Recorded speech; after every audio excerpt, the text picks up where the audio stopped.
የካህን ልጅ ብታመነዝር አቃጥላችሁ ገደላት ይላል። አምላክ ማቃጠል አይችልም፣ ራሱ ይችላል፣ ግን ትቃጠል እያለ ያዛል። ልክ እንደው ሴት ልጅ ለባሏ ብታግዝ ከባሏ ከሌላ ሰው ጋር እየተጣላ አግዛ ከባሏ ለሚመጣውን ሰው ሄዳ የዛን ሰው የበለቱን ብትይዛል እግዚአብሔር እጇን ቁረጧት አለ። ራሱን መቁረጥ አይችልም፣ አቅቶት ነው አይባልም እንደዚህ። እሺ እዚህ ላይ ምን አለ መሰለ፣ አሁን በእናንተም በኩል ማለት ነው መምህራኖች አሉ። አንተም መምህር ነህ፣ ተምረህ ነው ሳትማር መቼም አታስተምርምና ተነስቶ አንድ ሰው ብድግ ብሎ ማስተማር አይችልም። ብድግ ብሎ ለዚያም ነው ብዙዎች ተሰብስበው ቁጭ ብለው አንተ ጋር የሚማሩት ማለት ነው። አንተ የተሻልክ ሆነ ወደ ክርስትናውም ዓለም ስትመጣ የመጽሐፍትን ትርጓሜ ሳይማር አንድ ሰው ብድግ ብሎ ስላነበበ ስለተረዳ ማስተማር አይችልም። ስለዚህ አቃጥሉ እንዲያርጉ ምናምን የሚባሉት ትርጉም አላቸው። አንድም የመጽሐፍት ትርጓሜ የሌለበት ቦታ ላይ የለም። በምሳሌም ነው እኛ ጋር ማስተማር የሚቻለው፣ በምሳሌም ነው እንትን የሚባለውና አንተ አሁን ተነስተ ቀጥተኛ ትርጉም ልትወስድ ትችላለህ። ኦኬ በአንተ ትክክል ነው፣ በአንተ አረዳድ። ያንተንም ደግሞ ስትነግረኝ አሁንም ያንተ ትክክል ነው። ስለዚህ አንድ የአምድ ሃይማኖትን ያልተማረ ሌላ ኢአማንያን መጥቶ እንደዚህ ነው እንደዛ ቢለኝ እኔ አሁን አልቀበልም። ሲጀምር አልሰማም። በእኛ እንትን የለም ያልተማረ ቲዮሎጂ ያልተማረ ሰው የቤተክርስቲያንን ዶግማ ቀኖና ያላወቀ በማንበብ ብቻ ያንንም እኮ ታሪክ አንብበን እንተነትናለን። ታሪክን አንተም ትተነትናለህ። ታሪክን አነበብከው ማለት ታሪክን ያነበብከው እናመሰግናለን። እሺ ለሌሎች ጊዜ አወቅከው ማለት አነበብከው እንጂ አወቅከው ማለት አይደለም። ጥያቄ ያለው እሺ 01 ጊዜ እሺ መንፈስ ጠይቅ። እሺ በነገራችን ላይ ሁሱ ለአሁኑ ልጅ ትንሽ አስተያየት ለመስጠት ያህል አየህ፣ ኢትዮጵያ ከቲፒኤልኤፍ ጋር ስትጣላ የኢትዮጵያ ምንድነው የወታደሮቹ ኃላፊ ቲፒኤልኤፎችን ባገኛችሁበት ቦታ ገደሏቸው ካለ በሰዓቱ በጦርነቱ ሰዓት ነው። ገብተዋል። አሁን ግን ፍቅር ሆነን እየኖርን ነው።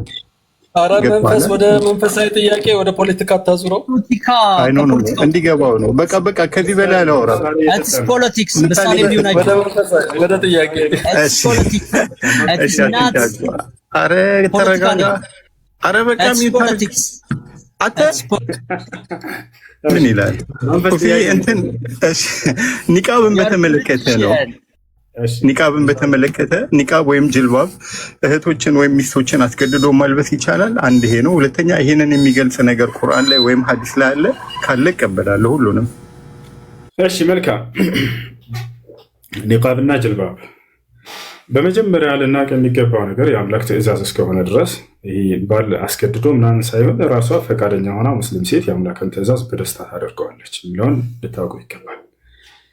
ማንኛውም የወንድ ሙስሊም የሴት ሙስሊምም ሆነ አላህ በቁርአን ላይ ሲናገር ወማ ካነ ሊሙእሚኒን ወላ ሙእሚነትን ኢዛ ቀደ አላሁ ወረሱሉሁ አምረን አን የኩነ ለሁም አልኺየረቱ ሚን አምሪሂም ይላል። ማንም የወንድ አማኝም ሆነ የሴት አማኝ አላህና መልእክተኛ የሆነን ህግ ከወሰኑና ካወጡ በዚያ ነገር ላይ ሌላ ምርጫ አይኖራቸውም ከአላህና ከመልእክተኛው ምርጫ እያለ ይናገራል አላህ። ስለዚህ አንድ ሰው አማኝ ነው ሲባል ጊዜ ራሱ አላህና መልእክተኛ ያዘዙትን ትእዛዝ የሚፈጽም የሚቀበል ማለት ነው። ተገዳ ሳይሆን ደስ ብሏት የምትሰራ ነው። እኔ ሶላት ስሰግድ ጊዜ አምላክ አዞኛል ብዬ ደስ ብሎኝ እንደምሰግደው እሷም ልክ እንደ አምላክ ያዘዛትን ትእዛዝ ከሆነ ያንን ነገር ወዳና ፈቅዳ በደስታ የምታደርገው የሆነ ነገር ነው።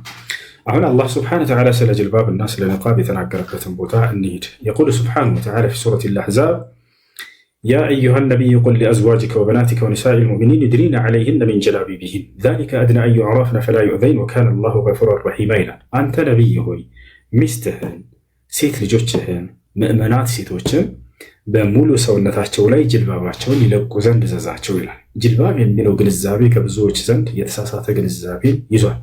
እርሱም ምንድነው የሚመስላቸው? ፊትን ንጥል አድርጎ እንደዚች ሌላ ሰውነትን የሚሸፍን ልብስ። ማን ነው እንደሱ ብሎ የፈጠረው? አላህ በቁርአን ላይ ሲናገር ጊዜ በሙሉ ሰውነታቸው ላይ ነው የሚለው። ከሰውነት መካከል ጭንቅላት ነው፣ አብሮ እሱም የሚሸፈን ይሆናል ማለት ነው። ነቢያችን ሰለላሁ ዐለይሂ ወሰለም ኒቃብ የሚለውን ቃል በቃል ተናግረውታል። ብዙዎች ምን ይሏቸዋል? አይ ጅልባብ አለ እንጂ ኒቃብ አላለም። አንደኛ የጅልባብ ግንዛቤ እንዳልኳቸው አላህ በቁርአኑ ላይ የገለጸው ሙሉ ሰውነታቸው ላይ ይልበሱ ነው ያለው። ከሰውነት መካከል ፊትም አለና እርሱን ያጠቃልላል።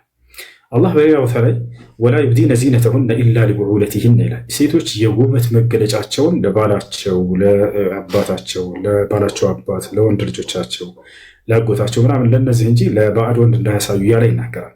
የሴት ልጅ ትልቁ የውበቷ መገለጫ ምንድን ነው ልጆች? ፊቷ ነው። አንድ ሰው ሴት ታምራለች አታምርም የሚለውን እርሱን አይቶ ይገምታል። ስለዚህ የውበቷን መገለጫ ለነዚህ እንጂ እንዳታሳይ እያለ ይናገራል። ታዲያ ኒቃብ የሚለውን እኮ ቃል በቃል አልተገለጸም ብሏቸዋል። ላ ኒቃብ የሚለውን ቃል በቃል ተገልጿል። ነቢዩ ሰለላሁ ዐለይሂ ወሰለም ሐዲስ ላይ ሲናገሩ ምን አሉ?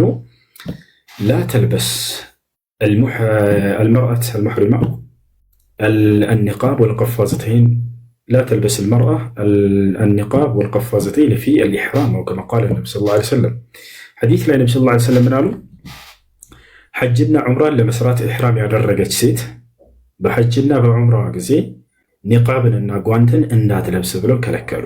ምናሉ? ቃል በቃል ኒቃብንና ጓንትን እንዳትለብስ በሐጅና በዑምራ ጊዜ አሉ። ስለዚህ ከሐጅና ከዑምራ ውጭ አዘውት እንደነበር ያሳያል ቃሉ ማለት ነው። በሐጅና በዑምራ ጊዜ ግን ለምሳሌ ሴት ልጅ ሶላትን በምትሰግድ ጊዜ ለብቻዋ ከሆነች ኒቃብ መልበስ አይቻልም፣ አይፈቀድላትም። ገብቷችኋል? አትለብስም ኒቃብ። ባዕድ ወንዶች ካሉ የዛኔ ከእነርሱ ለመስተር ስትል ትለብሰዋለች። ከዛሊክ ሐጅና ዑምራንም ስታደርግ እንዲሁ ያንን ስትፈጽም ጊዜ ታወልቀዋለች። ባዕዱ እንዳጠገቧ ካለና የሚያያት ከሆነ ግን የዛኔ ትሸፍነዋለች፣ ችግር የለውም። እንዳጠቃላይ ኒቃብ የሚለውን ቃል ነብዩ ሰለላሁ ዐለይሂ ወሰለም ገልጸውታል። በሌላ ሐዲስ ላይ እናታችን አይሻ ኒቃብን ይለብሱ እንደነበሩ በእርሳቸው ዘመን የነበሩ ሴቶች ራሷ ገልጻለች።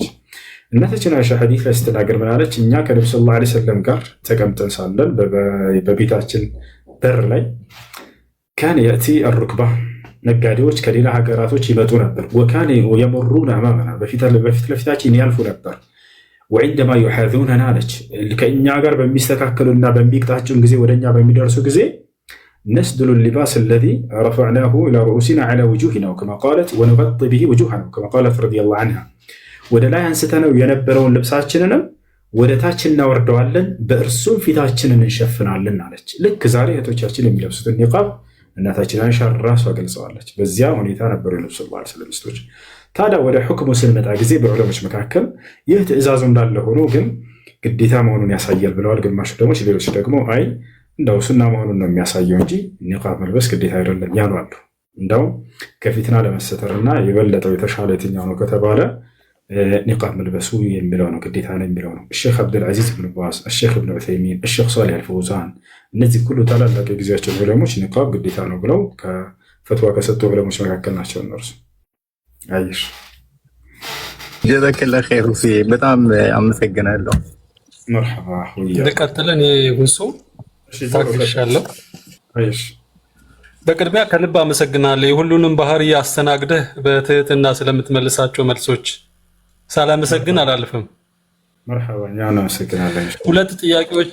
ሁለት ጥያቄዎች አነሳልሃለሁ። ሱራ ምዕራፍ 5 ቁጥር 47 እና 48 ላይ ላንብባቸውና ጥያቄዎችን ላንሳለህ። 47 ላይ ምን ይላል መሰለህ ሁሱ? እንዲህ ይላል፣ የኢንጅል ባለቤቶች በውስጡ አላህ ባወረደው ሕግ ይፍረዱ፣ አላህ ባወረደው የማይፈርድ ሰው እነዚያ አመፀኞች እነርሱ ናቸው ይላል።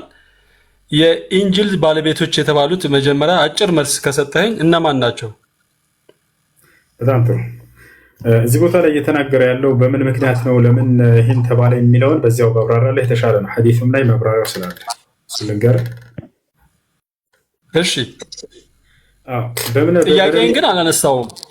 ገብቶኛል ምን ለማለት እንደተፈለገ አንቀጹ፣ ወይንም ጥያቄህን ጨርስ በእርሱ ላይ እና ያለውንና እንመልስልህ። እሺ፣ የኢንጅል ባለቤቶች እነማን ናቸው? አላህ ባወረደው ሕግ ይፍረዱ ይላል። ይፍረዱ ማለት የወደፊት ጊዜን ነው የሚያመለክተው። አሁናዊ ወይም ያለፈውን ጊዜ ፓስት ቴንስ ወይ ፕሬዘንት ቴንስ ሳይሆን ፊውቸር ቴንስ ነው የሚያመለክተውና ነብዩ መሐመድ ደግሞ ከ610 እስከ 632 ባለው ጊዜ ውስጥ ቁርአን እንደወረደላቸው ይታመናልና ይፍረዱ ሲባል የኢንጅል ባለቤቶች አላህ ባወረደላቸው ሕግ ይፍረዱ ሲባል ወደ መቼ ነው የሚፈርዱት? አንደኛው ጥያቄ እሱ ነው።